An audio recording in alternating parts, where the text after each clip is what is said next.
जय श्रीहरि। श्रीविष्णुपञ्जरस्तोत्र।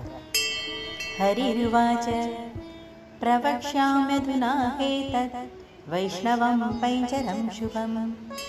नमो नमस्ते गोविन्द चक्रं गुह्यस्य दर्शनं। प्राच्यां रक्षस्व मां विष्णु त्वामहं शरणं गतः। गदां कौमुदकीं गृह्ण पद्मनाभनमोऽस्तु ते। यां यां रक्षस्व मां विष्णु त्वामहं शरणं गतः। हलमादाय सौनन्दे नमस्ते पुरुषोत्तम।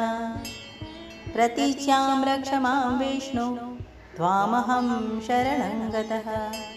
मुसलं शातनं गृह्य पुण्डरीकाक्ष रक्ष माम्। उत्तरस्यै जगन्नाथ भवन्तं शरणं गतः।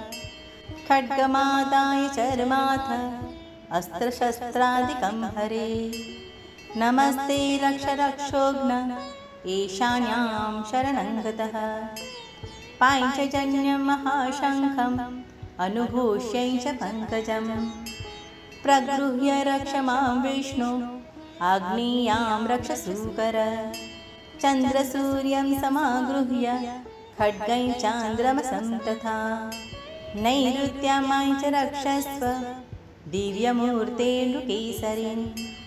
वैजयन्तीं सम्प्रगृह्य श्रीवत्सं कण्ठभूषणम्। वायव्यां रक्ष मां देव हयग्रीव नमोऽस्तु ते। वैनतेयं समारुह्य त्वन्तरिक्षे जनार्दन। मां रक्षस्वाजितः सदा नमस्ते स्वपराजित। विशालाक्षं समारुह्य रक्ष मां त्वं रसातले। अकुपाल नमस्तुभ्यं महामीन नमोऽस्तु ते। करशीर्षाद्यङ्गुलीषु सत्यत्वं बाहुपैञ्जरं। कृत्वा रक्षस्व मां विष्णु नमस्ते पुरुषोत्तम।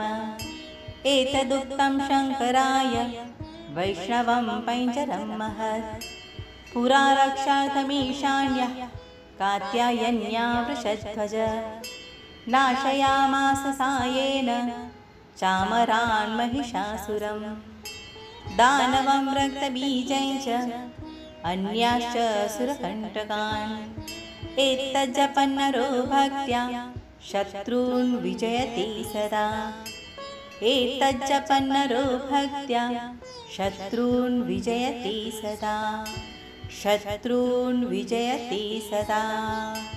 इति श्रीगरुडे पूर्वखण्डे प्रथमां शाङ्खे आचारकाण्डे विष्णुपैञ्जरस्तोत्रनाम त्रयोदशोऽध्यायः।